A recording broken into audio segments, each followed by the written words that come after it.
Um, so I do that a lot, especially when I'm alone, and that might be helpful as helping me stay grounded and in the moment and aware of what I'm thinking and what I'm doing. Because a lot of times I find myself drifting off, having just playing my own movies in my head, and sometimes those movies aren't good. Like somebody cuts you off in traffic, and you just start going off. Yeah. But you gotta. The more you catch yourself, the more your your reactions, your reactions that come from your subconscious, because you already programmed yourself to react like that. You start to change the direction of your reactions. So, That's what it's exactly what yeah, I've been trying to say all night, honestly. yeah, It's trying to catch those reactions yeah, consciously when you're yeah, in your autopilot mode. yeah, When you're working from subconscious thought mind, what yeah, what you're spewing out is what you're putting in consciously. yeah, I wish everybody understood that. yeah. If they taught that in school, It needs to be taught in school. it should be. I mean, Yeah. there's so many common sense things, You know how many people that say something like, "That's just the way I am." Oh, that drives me crazy when somebody says that. That's just the way I am. It's like, no, that's the way you and your environment programmed you to be, and you can program yourself to be different. right.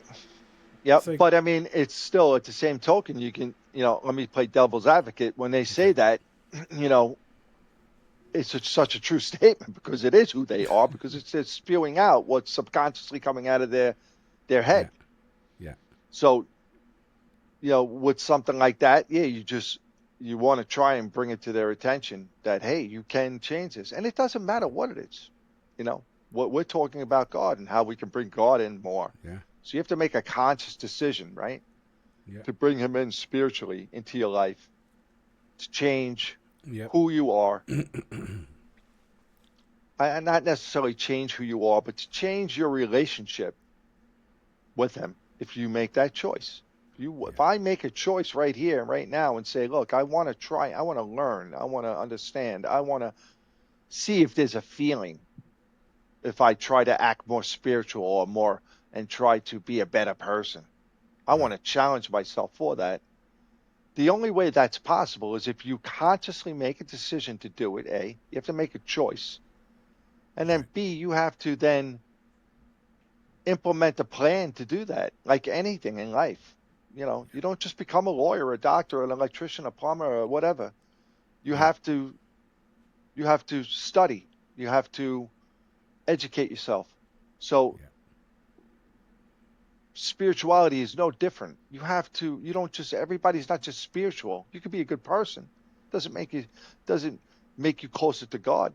yeah, I mean, I don't know if maybe I'm wrong there, but I think if you want to have a relationship with God, you have to seek it. yeah, You have to want it. You have to want to bring it into your life. yeah, And so that's where the conscious thought comes into play. And if you consciously do something, anything, and you keep doing it over and over and you repeat it and you're doing it because it feels good, it's going to become second nature. It's going to become a part of your programming. It's going to become a part of you, who you are as an individual, as a person. I know that for a fact. I live it. I live a spiritual life. And I'm yeah, on a journey to make it. For me, I told you, and it maybe I don't. You had said something earlier, and I'd like you to elaborate on it if this rings a bell. But when I was saying I want to try and walk in the footsteps of Jesus, and I think you were saying, don't try, just you are. But if I'm being honest, I'm a sinner, and I don't always do.